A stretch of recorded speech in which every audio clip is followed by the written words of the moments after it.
Poslední tréninkový den před misí. Měl bych se snažit, nebo mě sebou nevezmou. Pochopitelně se střílí ostrými. Jdu na to. Ukážu, co jsem se naučil.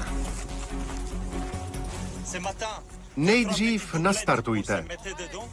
Dáte si ve dvojicích střelbu na krátkou vzdálenost. Já budu s Allenem pilovat základy. Na písknutí zahajte palbu. Jasný? Kontakt vlevo. Nabít. Nabít. Kontakt vpředu. Kontakt vlevo.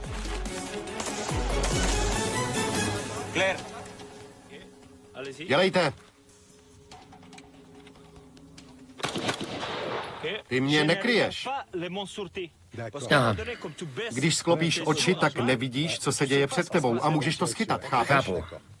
Tak jo. Dobře, tak pal.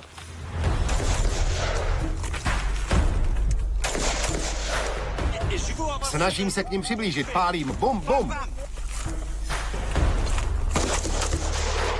Netroufnu si říct, že umím střílet.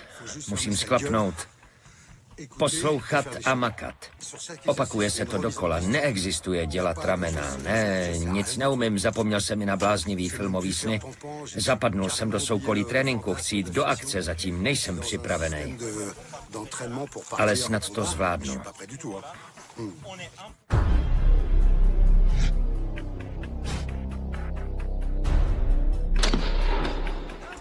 Nabít. Teď si dáme trénink ve dvojici. Vy půjdete přískokem tak 5-10 metrů. Ano? Budu pálit v pohybu. Ne, vy se pohybujete přískokem. Jistím tě, já střílím, ty jdeš přískokem dopředu. Vykročíte, stop, vypálíte. A on se vrací. Vrací se. Vystřelí, vy vyrážíte, on se vrací. To je základ práce ve dvojici. Kryješ mě, ale kdyby ti došla munice, křikneš nabít. Nabít. To znamená, že já zastavím. Zacílím, ty vystřelíš, problém vyřešíš, bum, zařveš nabít. Nepřetržitá palba v pohybu, to je cíl. Start, kontakt vepředu. Mezi parťáky musí vládnout absolutní důvěra. Jsem pyšný, že mi Frank věří.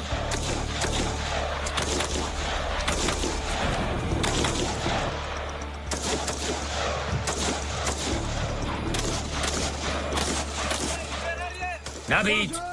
Teď já.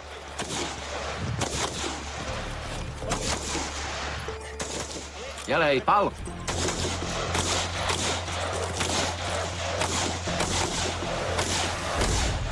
To je ono. Dobře. Ten kluk za zády mě znervozňuje. Cítil ses bezpečně? Jo, jako v bavlnce. Je na mě hodnej. Skupina zrychluje tempo, proměňuje se v ohnivou kouli. Nepřetržitá palba vyseká jednotku o pár mužích ze všech nebezpečných situací. Kontakt vepředu. Pálí se ostrým a tím pádem je nutná perfektní koordinace, nacvičili každičký pohyb. Střelba před tebou, za tebou.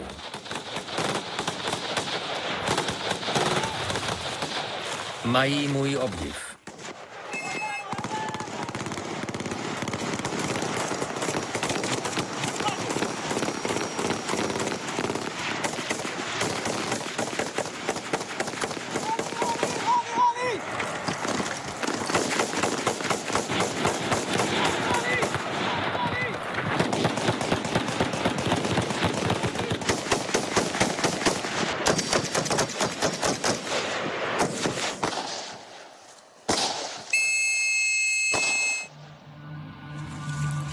Návrat na základnu.